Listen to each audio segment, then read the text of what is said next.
میں حضرت مفتی محمد سمیر الدین صاحب شاہی و قاسمی دامت برکاتہم میرے 9 سال کے کلاسمیٹ ہیں.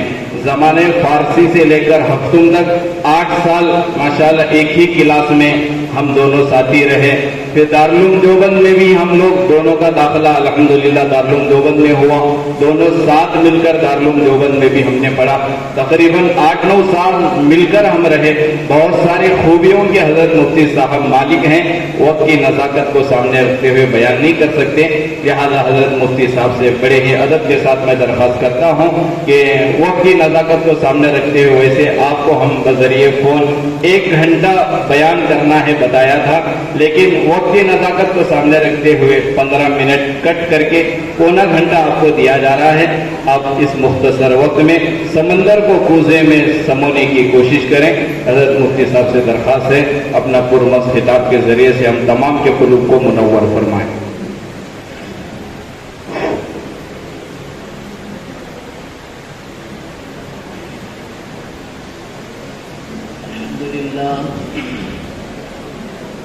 الحمد لله نحمده ونستعينه ونستغفره ونؤمن به ونتوكل عليه ونعوذ بالله من شرور أنفسنا ومن سيئات أعمالنا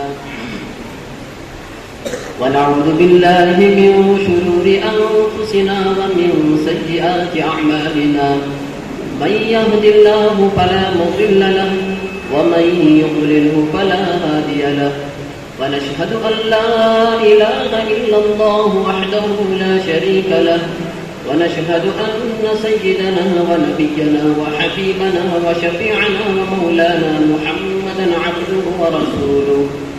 أما بعد فأعوذ بالله من الشيطان الرجيم. بسم الله الرحمن الرحيم. اقرأ باسم ربك الذي خلق. وقال تعالى إن الدين عند الله الإسلام. وقال النبي صلى الله عليه وسلم رأس العلم معرفة الله، أو كما قال رسول الله صلى الله عليه وسلم. محترم حاضرین کرام، بزرگان دین و جوانان اسلام، مجھے اس وقت آپ حضرات کے سامنے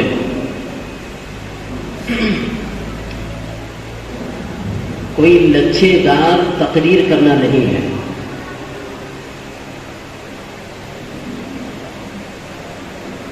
جو کچھ بھی باتیں آپ حضرات کے سامنے آئیں گی،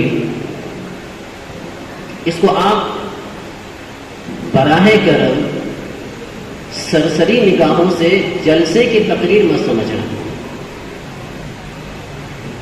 کیونکہ حضرت مفتی صاحب نے جو عنوان مجھے سونپا ہے، حالات کے تناظر میں نیشنل لیول پر، اس سے بھی آگے بڑھ کر انٹرنیشنل لیول پر ایک سلگتا ہوا ٹاپک، کرنٹ ٹاپک ہے، جس کا تعلق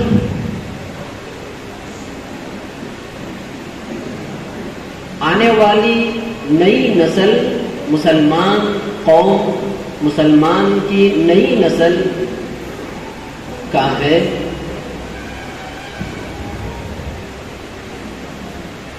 تو جو بھی باتیں آئیں گی،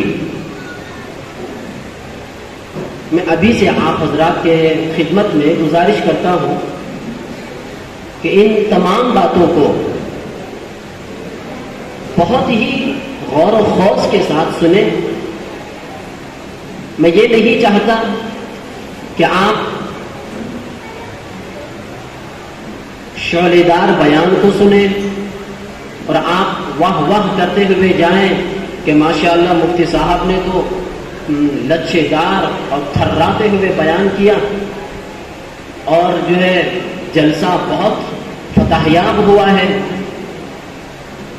یہ نہیں چاہتا ہوں، کیونکہ جو عنوان ہے اس عنوان کو سمجھنا آنے والے حالات سے واقفیت رکھنا انتہائی ضروری ہے.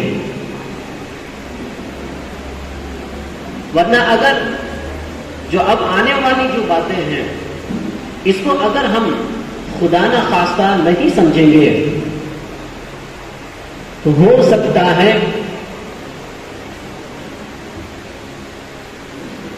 بہت جلد انتہائی خطرناک نہیں بلکہ اندوہناک حالات کا سامنا کرنا پڑے گا.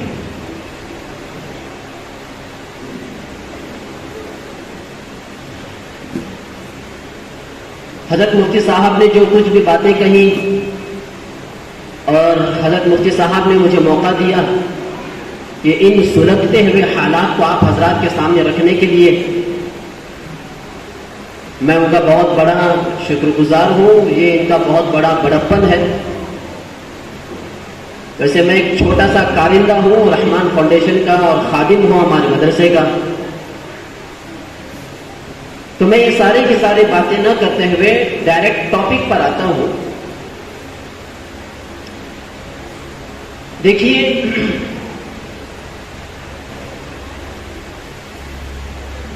ہمارے اور آپ کے آقا جناب محمد رسول اللہ صلی اللہ علیہ وسلم کی بعثت اللہ جل جلالہ عمر والہ نے کس ماحول میں کیا اور کس قوم کے درمیان میں کیا؟ یعنی قریش مکہ مکے شہر کے اندر کیا ہے. میں یہ سارے کے سارے ڈیٹیلز اور تفصیلات خرافات نہیں بیان کروں گا کیونکہ وقت میرے پاس بہت کم ہے اور بات مجھ کو آپ بہت ساری سمجھانی ہے. بہت سارے خرافات مکے شہر کے اندر موجود تھے. عورتوں کے حساب سے، عصمت دری کے حالات کے حساب سے، موب لنچنگ کے حالات کے حساب سے، روزگاری کے لحاظ سے، چھوٹے چھوٹے فرضی مسائل میں پورا شہر مبتلا تھا. اور ضلالت، گمراہی اور تاریکیاں بہت ساری خرافات کا ایک مرکز بنا ہوا تھا. ایسی قوم میں اللہ کے نبی کی بعثت ہوئی. توجہ رکھیں، سارے کے سارے مجھے دیکھیں اور میری باتوں پر غور کریں. پھر اس کے بعد ایک تو ہے کہ ضلالت و گمراہی کا پورا ماحول مکے شہر میں تھا اور دوسرا ماحول اسی مکے شہر کے اندر شرک اور بدعات کا تھا. کعبۃ اللہ کے اندر 360 بت رکھے ہوئے تھے. ہر قوم کا ایک ایک بت، ایک ایک مورتی، ایک ایک بت کو پوجا جاتا تھا جس میں لات و عزا اس کے بہت بڑے بڑے خدائیں مانی جاتی تھی.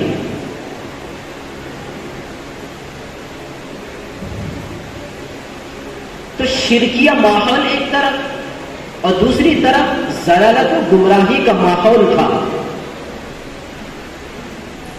پردہ نشین خواتین سے میں عرض کروں گا ان باتوں پر بہت خوب غور سے سنیں. اب مقتضائے الہی اللہ جل جلالہ عما نوالہ اب وحی کے ذریعے سے اسلامی احکامات کو نازل کر رہے ہیں. اب یہ اسلامی احکامات میں سب سے پہلا حکم کیا آ جانا چاہیے تھا؟ آپ خود بتائیں. ضلالت و گمراہی کو ختم کرنے کے لیے حکم آنا چاہیے تھا. ہماری عقل تو یہی کہتی ہے نا بھائی. ہماری عقل، ہمارا مائنڈ یہی سوچتا ہے کہ ضلالت و گمراہی کا گڑھ بنا ہوا تھا وہ مکہ شہر. اگر سب سے پہلی وحی اگر آنا چاہیے تھا تو ضلالت و گمراہی کو رد کے سلسلے میں وحی آنی چاہیے تھی. شرک و بدعات کا مرکز اور گڑھ بنا ہوا تھا پہلی وحی آسمان سے جبرائیل امین کے ذریعے سے اگر آنی چاہیے تھی تو پھر وہ شرک و بدعات کے رد میں آنی چاہیے تھی. لیکن کون سا حکم سب سے پہلے نازل ہوا؟ آپ بتائیں. سب سے پہلا حکم، سب سے پہلی وحی جو آسمان سے جبرائیل امین کے ذریعے سے نازل ہوئی، وہ سب سے پہلے حکم ہے اقرأ بسم ربک الذی خلق.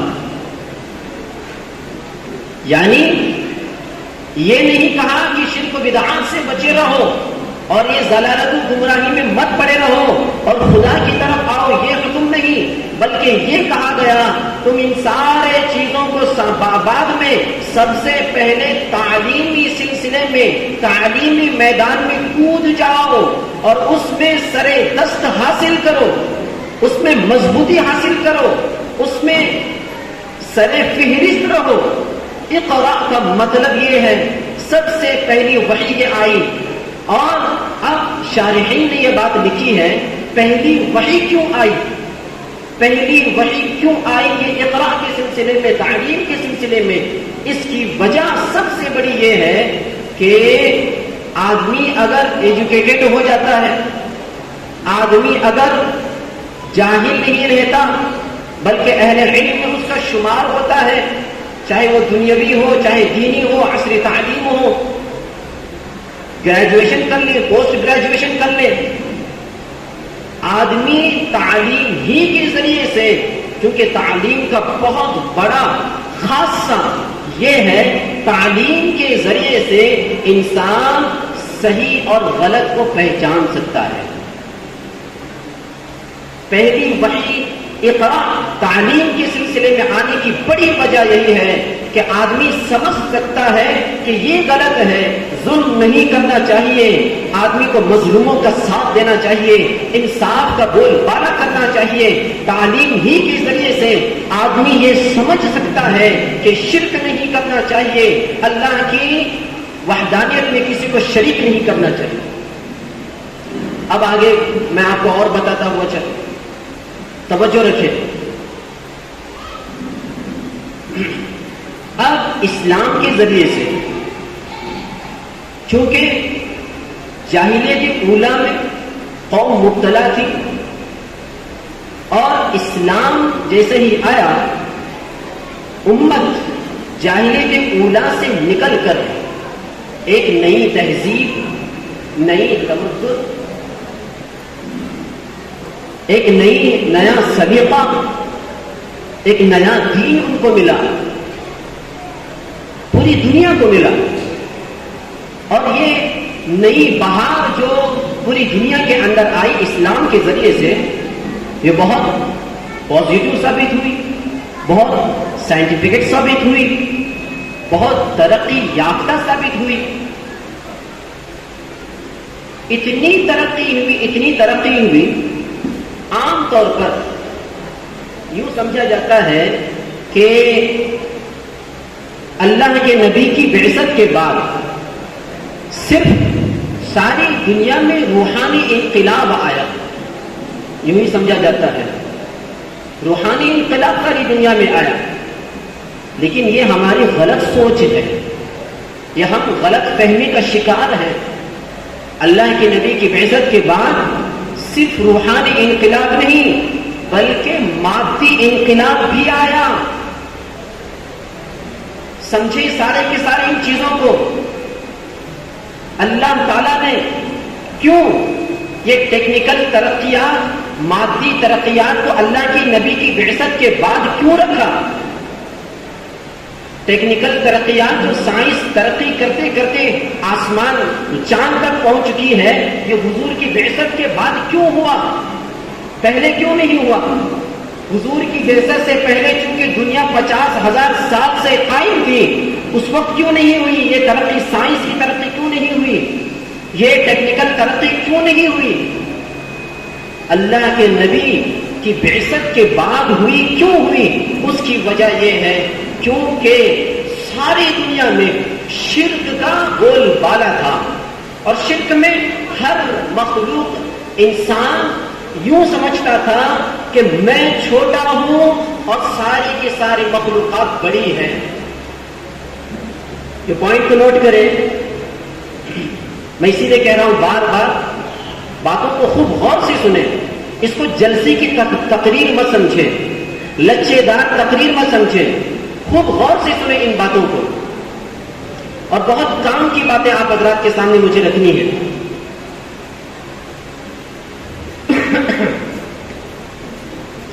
تو اللہ کے نبی کی بعثت کے بعد یہ ٹیکنیکل ترقی ہوئی تو آدمی انسان اپنے آپ کو چھوٹا اور دنیا کی ہر مخلوق کو بڑا سمجھتا تھا. اللہ کے نبی کی تعلیمات دیکھیے, اسلامی تعلیمات نازل ہوئی. اللہ کے نبی نے فرمایا اے انسانوں تم چھوٹے نہیں ہو, تم اشرف المخلوقات ہو, تم اشرف المخلوقات ہو. یہ ساری کی ساری دنیا کی ہر چیز هو الذی خلق لکم ما فی الارض جمیعا, یہ دنیا کے اندر جتنی بھی چیزیں پیدا کی گئی ہیں, یہ سورج, یہ چاند, یہ ساری کی ساری یہ سمندر کے جتنے بھی جانور اور حیوانات ہیں, یہ تمہارے فائدے کے لیے بنائے گئے ہیں. آسمان میں رہتے ہوئے یہ کہکشائیں یہ تمہارے فائدے کے لیے بنائی گئی ہیں. یہ جنگلات میں رہنے والے جتنے کے بڑے بڑے جانور ہیں, حیوانات ہیں, ہاتھی کی شکل میں, شیر کی شکل میں, چیتوں کی شکل میں اور بڑے بڑے جانوروں کی شکل میں, یہ سارے کے سارے تمہارے نفع اور تمہارے فائدے کے لیے پیدا کی گئی ہیں. اللہ کے نبی نے جب یہ نظریہ, اسلامی نظریہ پوری دنیا کو دیا تو پھر اس کے بعد چونکہ انسان اس وقت یہ سمجھتا تھا, یہ مخلوقات کو آبجیکٹو آف ورشپ سمجھتا تھا. اب اس کے بعد یہ اسلامی نظریہ آنے کے بعد اب اس کو آبجیکٹو آف ریسرچ سمجھنے لگا. سچ میں یہی بنیادی چیز ہے. اور آدمی آپ اگر طبعی طور پر دیکھیں گے, جس کو خدا مانتا ہے اس وقت سے شرکیہ ماحول تھا. سورج کو خدا مانتے تھے, چاند کو خدا مانا کرتے تھے, اور بڑی بڑی جو چیزیں دنیا کے اندر ہر چیز ہے اس کو خدا مانتے تھے. اور خدا کی ایک خدا جس کو مانا جاتا ہے, جس کی ورشپ کی جاتی ہے, اس کے اندر غور کرنے کی ہمت انسان کی نہیں ہوتی. ایک طرح کا خوف دل کے اندر موجود رہتا ہے, ایک طرح کا ڈر رہتا ہے, اس کے اندر غور کرنے کی ہمت نہیں ہوتی. اللہ کے نبی نے جب یہ نظریہ سمجھایا اور وحی کے ذریعے سے یہ آیتیں نازل ہوئی کہ یہ ساری کی ساری چیزیں تمہارے نفع کے لیے بنائی گئی ہیں, تو پھر اس کے بعد انسان نے اس آبجیکٹو آف ورشپ کو آبجیکٹو آف اس کو ریسرچ بنایا. اور اس کے بعد دھیرے دھیرے اتنی ترقی کرتے ہوئے سائنس گئی, اب اپنے پیروں کے نیچے چاند کو رکھ دیا. یہ ہمارے نبی کا معجزہ ہے, یہ ہمارے نبی کا معجزہ ہے. بزرگان محترم, اب اس بات کو یہاں رکھتے ہوئے اور آگے سمجھیے. تو یہ ترقی ہوئی اسلامی اس نظریے کی وجہ سے, اور خوب غور و خوض ہونے لگا. میں کہتا ہوں ابھی جو ماشاءاللہ صفا خدمت ٹرسٹ کے زیر نگرانی جو کوئز کمپٹیشن ہوا, اس میں تقریباً 300 اور 500 سوالات, آنسر اور کوشچنس ہوئے.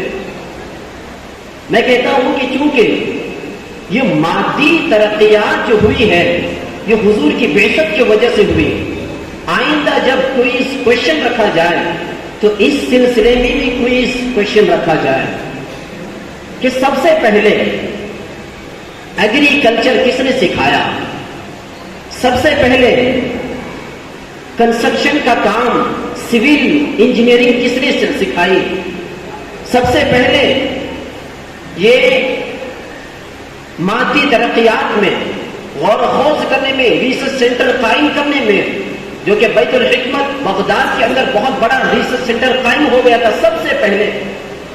اور ہر چیز میں میڈیکل سائنس میں سب سے پہلے مسلمان آگے. یہ اس کو بھی ایک حصہ بنا دیا جائے تاکہ ہماری مسلمان قوم کے اندر جو پردہ نشین خواتین ہیں, اس میں تقریباً جو حصہ لیے ہوئے 170 سے زائد خواتین, ماشاءاللہ یہ سب کے سب غیر شادی شدہ ہیں.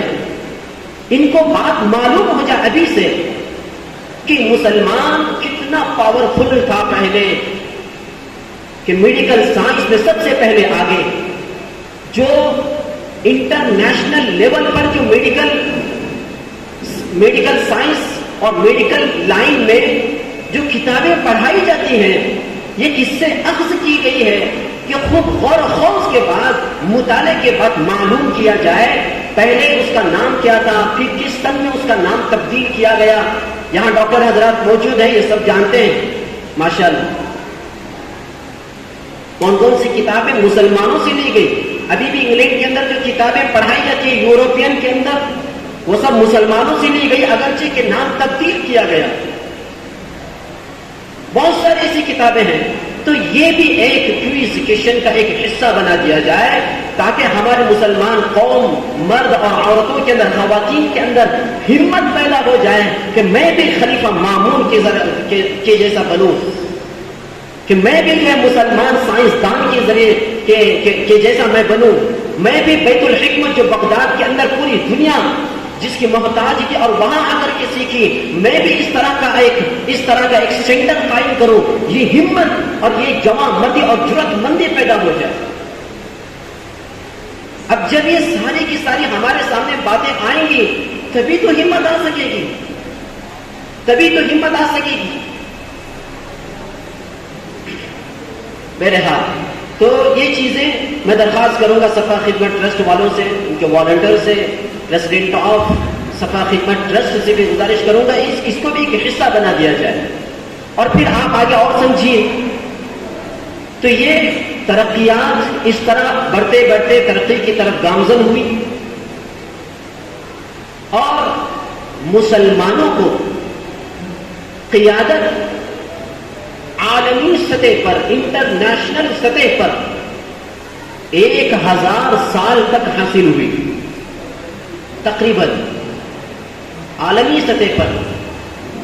پھر اس کے بعد گر گئی، پھر اس کے بعد جو ہے عثمانی سلطنت آئی اور اس کی زیر نگرانی پھر سے قیادت حاصل ہوئی، پھر گر گئی، اور اب جو ہے یہ جو قیادت اللہ تعالی کا حکم خداوندی کا جو تقاضا ہے، خوب غور سے سنیں اس بات کو، حکم خداوندی کا جو تقاضا ہے، قیادت کے خلاف کبھی خالی نہیں رہتا، کسی نہ کسی کے ذریعے سے اللہ تعالیٰ اس کو پورا کر ہی دیتا ہے۔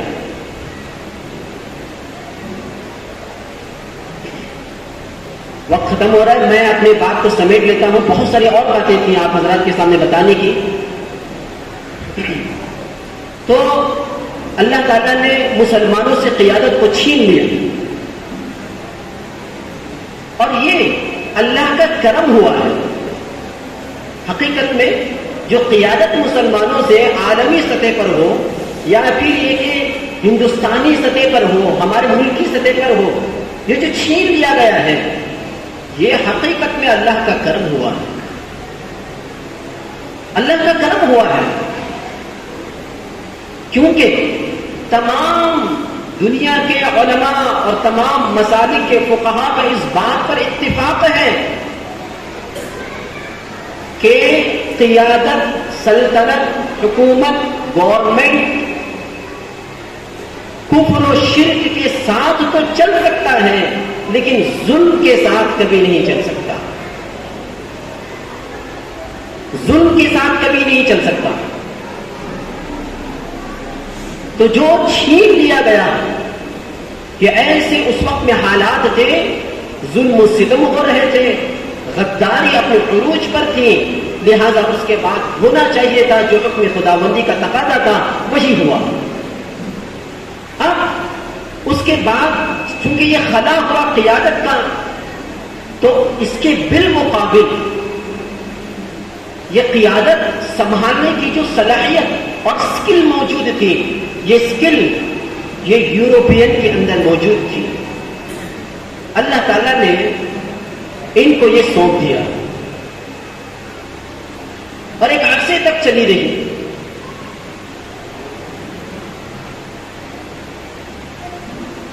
اور انہوں نے کیونکہ حضرت عیسیٰ علیہ السلام کو اللہ کا بیٹا مانتے ہیں، اور اللہ کا بیٹا مانتے ہوئے انہوں نے ہر چیز کو اپنے قبضے میں لے لیا، کیونکہ اللہ کا بیٹا ابن اللہ ہے، اور ابن اللہ جو ہوتا ہے وہ اللہ کے ہاتھ، اللہ ہی کے قبضے قدرت میں ساری چیزیں ہوتی ہیں.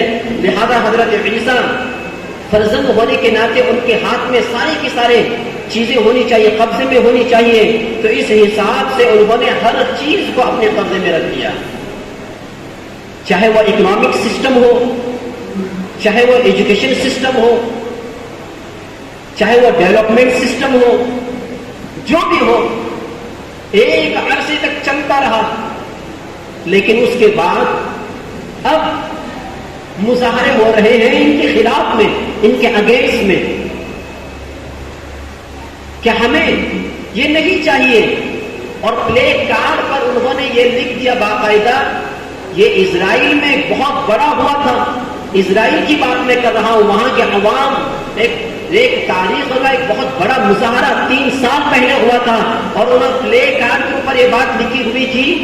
میرے خیال سے انٹرنیشنل لیول پر جو نیوز جانتے ہیں، یہ اس بات کا ہو سکتا ہے کہ وہ بات وہاں پر دبا دی گئی ہو، لیکن ہم نے اس بات کو ہمارے حضرت مولانا سجاد نعمانی صاحب سے بات سنی ہے.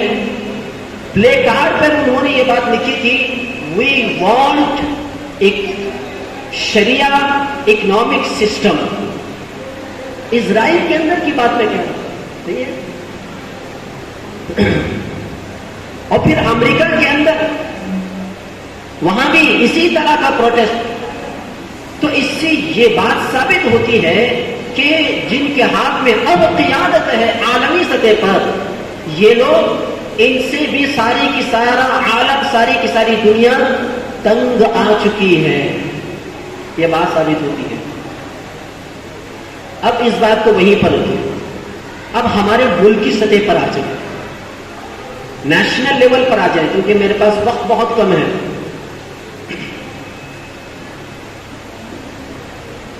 اب ہمارے ملک میں دیکھیے کیا ہو رہا ہے، کیسے کیسے واقعات ہمارے سامنے رونما ہو رہے ہیں. میڈیا کا دگنا رویہ، جو اصل مدعے ملک کے ہیں اس کو چھپایا جاتا ہے، کوئی اس کا جو ہے اظہار نہیں کیا جاتا، بلکہ ایک ایجنڈا لے کر چل رہے ہیں ہندو راشٹر کا، اسی کو سامنے رکھ کر ہندو مسلم کیا کرتے ہوئے جا رہے ہیں. اور اس کی آڑ میں موب لنچنگ کے واقعات بے شمار ہو رہے ہیں. آئے دن خبریں، موب لنچنگ کی خبریں آئے دن آ رہے ہیں. اور پھر اس کے بعد کیسا جو ہے ضلالت و گمراہی ہمارے ملک میں ہو رہے ہیں. اور اسی طرح ہمارے مسلم بچیوں کے اوپر گندی نظریں ڈال کر، جو کالج میں وہ جا کر سیکھ رہی ہیں، پڑھ رہی ہیں، ان کو نشانہ بنا کر ان کی زندگی کو اجیرن بنانے کی کوشش کی جا رہی ہے، ان کی زندگی کو جہنم بنانے کی کوشش کی جا رہی ہے. ان کی عصمت دری کر کے، ان کے ساتھ پہلا پھسلا کر، ان کو اپنی جال میں اپنے پیار کے اندر پھنسا کر، ان کو اپنے قابو میں کر کے ان کی زندگی کو اجاڑا جا رہا ہے. اب یہ جو ماحول، اور اسی طرح انصاف کو دیکھیے، سپریم کورٹ سے ہو یا ہائی کورٹ سے ہو، جو سلگتے ہوئے مسائل ہیں اور کیسز ہیں، آپ جانتے ہیں کہ کیا کیا ہو رہا ہے. ظلم اپنے عروج پر. لیکن ہمارے بزرگان دین اور ہمارے اکابرین ایک الگ نظر سے اس کو دیکھ رہے ہیں. توجہ دیجیے اس بات کو. قرآن کریم کے اندر فرمایا گیا فَأَوْحَى إِلَيْهِمْ رَبُّهُمْ لَنُهْلِكَنَّ الظَّالِمِينَ.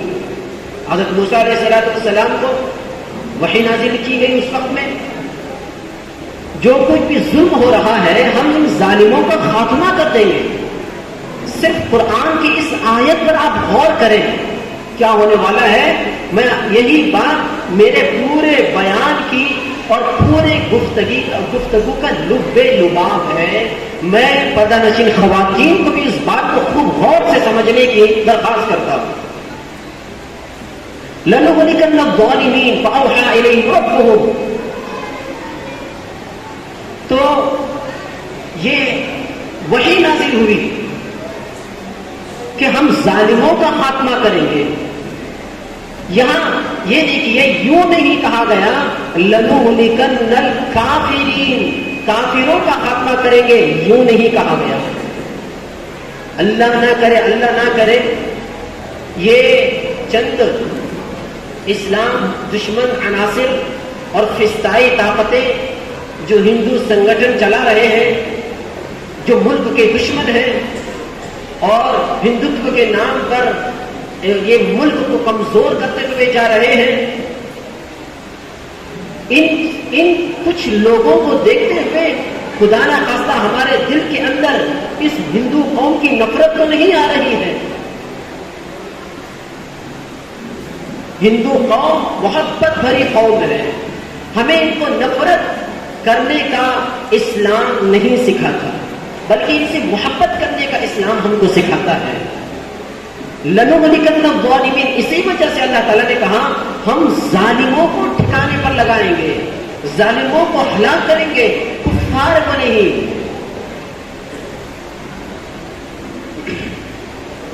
اب جب ہمارے ملک میں یہ حالات ہو رہے ہیں، ہمیشہ رات رہتی ہے، آپ بتائیے ہمیشہ رات رہتی ہے کیا؟ اب کل رات 12 بجے تھے، ابھی تقریباً 2:30 بج رہے ہیں، رات 12 بھی ہو گئے، 1 بھی بج گئے، 2 بھی بج گئے. تو ہمیشہ اندھیرا نہیں رہتا، یاد رکھیں. اندھیرے کے بعد ضرور ایک روشن صبح ضرور آتی ہے. ہمارے بزرگان دین اس ملک میں اس نظر سے دیکھ رہے ہیں، یہ بات ذہن میں رکھیں آپ.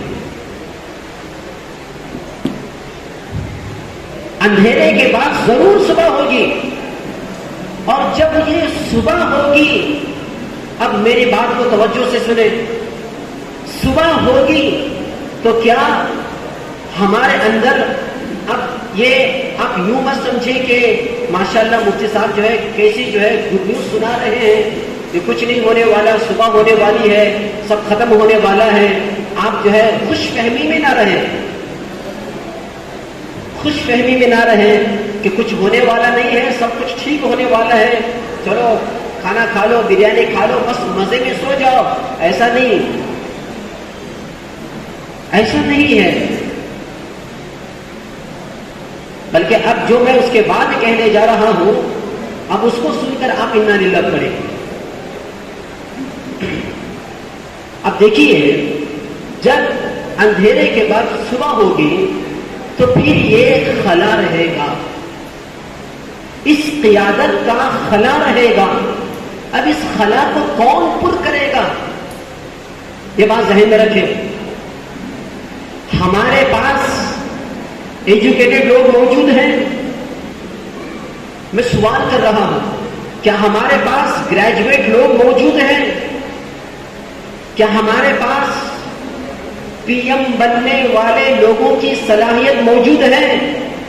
کیا ہمارے پاس ایک صوبے کو سی ایم بننے کے اور صوبے کے سارے کے سارے ضروریات کو سنبھالنے والے لوگوں کے اندر ایسی صلاحیت موجود اور اسکل موجود ہے؟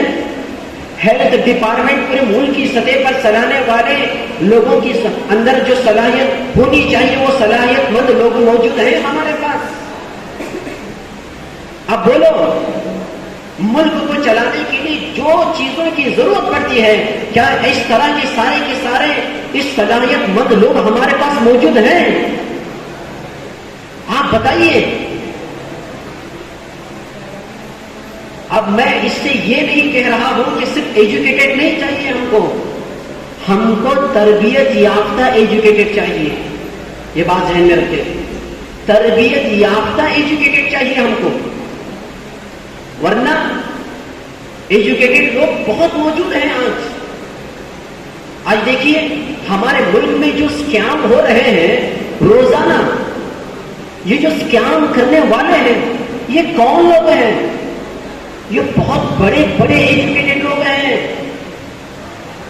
بہت بڑے بڑے ایجوکیٹڈ لوگ ہیں، اعلیٰ تعلیم حاصل کیے ہوئے لوگ ہیں یہ، اور اتنے بڑے بڑے اسکیم کہ ہمارے بچوں کو اگر یوں کہا جائے کہ بیٹا آج جو اسکیم کی خبر آئی ہے، اس اسکیم کے اندر جتنے پیسوں کا گھوٹالا ہوا ہے، اس کے اندر کتنے صفر کتنے زیرو آتے ہیں، آپ ذرا لکھ کر بتائیں، تو ہمارا بچہ وہ زیرو بھی لکھ نہیں سکتا، اتنے بڑی بڑی کوانٹٹی میں اسکیم ہو رہے ہیں۔ یہ جو اسکیم کرنے والے ہمارے ملک میں موجود ہیں، یہ جاہل طبقہ نہیں ہے، یہ ایجوکیٹڈ طبقہ ہے، بہت بڑے بڑے اعلیٰ تعلیم حاصل کیا ہوا طبقہ ہے یہ ہمارے ہندوستان کے اندر موجود۔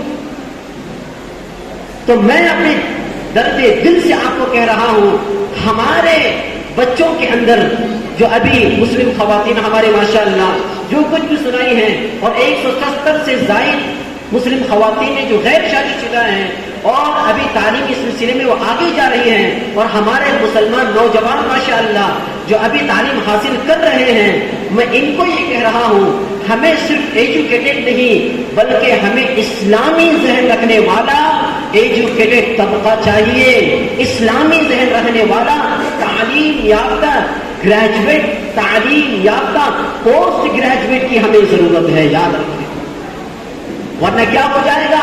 آج یہ اعلیٰ تعلیم حاصل کیے ہوئے اسکیم کر رہے ہیں، کل تم لوگ جا کر کے اسکیم کرو، یہی ہوگا۔ پھر کرپشن کا آج بازار کتنا گرم ہے، اور کون لوگ کر رہے ہیں؟ وہاں کوئی جاہل بیٹھا ہوا ہے؟ آج بےمانی کرنے والے کتنے لوگ موجود ہیں، وہاں کون بیٹھا ہوا ہے؟ وہاں کوئی جاہل بیٹھا ہوا ہے؟ ہر ڈپارٹمنٹ کی میں بات آپ سے کر رہا ہوں، ہر ڈپارٹمنٹ کی۔ تو بزرگان محترم، اب ملک کو الٹرنیٹ کی ضرورت ہے، کیونکہ تاریکیاں ہر جگہ موجود ہے، ملک میں ہر جگہ موجود ہے۔ اب صبح روشن ہونے والی ہے، لیکن اس صبح روشن میں اس خلا کو پر کرنے کی طاقت مسلمانوں کے اندر ہونا چاہیے، اور وہ بھی تعلیم یافتہ ہونا چاہیے، تربیت یافتہ ہونا چاہیے، اسلامی ذہن رکھنے والا، اسلامی رنگ و روپ رکھنے والا، اسلامی مائنڈ رکھنے والا ہونا چاہیے۔ آپ بتائیے ہمارے مسلمان قوم کے اندر کون یہ ثابت کر سکے گا پوری ملک سے چیلنج کر کے کہ ہم بتائیں گے اسلامک بینکنگ کو انٹرسٹ فری چلا کر کے دکھائیں گے؟ کوئی چیلنج کر سکتا ہے آپ میں سے؟ ارے بولو، کسی کے اندر اس طرح کی صلاحیت موجود ہے؟ آج تک ہم نے اسلامک یہ چیزیں برپا کرنے اور عام کرنے کی یہ چھوٹی چھوٹی چیزیں ہمارے اندر، ہمارے نوجوانوں میں اب تک یہ صلاحیت بھی نہیں پیدا ہوئی۔ تو میں گزارش کرتا ہوں کہ جو پیرنٹس اپنے بچوں کو پڑھا رہے ہیں، اب اس کے بعد جو میں کہہ رہا ہوں یہ بھی بہت غور سے سننے کی بات ہے، بہت غور سے سننے کی بات۔ اب تک تو آپ کو یہ بات معلوم ہوئی کہ ہمیں ایجوکیشن فیلڈ میں کتنا آگے بڑھنے کی ضرورت ہے، اتنی تو بات ثابت ہوگی نا؟ ارے بولو نا، ارے بولو، اتنی تو بات ثابت ہوگی۔ اب جو میں کہہ رہا ہوں اس کو خوب غور سے سنو۔ اب یہ بات ہمیں یہ کرنی ہے، اب ہمارے نوجوانوں کو اور ہمارے مسلم خواتین کو جو ہمیں آگے پڑھانا چاہیے، اب یہ ہمیں کہاں پڑھانا چاہیے اس کے بارے میں آپ کو میں گفتگو کر رہا ہوں۔ بہت کم وقت لوں گا ابھی، کیونکہ ٹائم بہت ہو گیا، تقریباً ٹائم ختم ہی ہو چکا ہے شاید، ہاں 10 منٹ باقی ہے، 10 منٹ میں بعد میں اپنی بات سمیٹ لوں گا۔ اب کہاں پڑھانا چاہیے؟ آپ دیکھ رہے ہیں یہ جو پورے ملک میں آئے دن ارتداد کی خبریں ہم تک موصول ہو رہی ہیں، جیسے ہی صبح ہم واٹس ایپ آن کرتے ہیں یا پھر فون آن کرتے ہیں، فوراً کوئی نہ کوئی کہ فلاں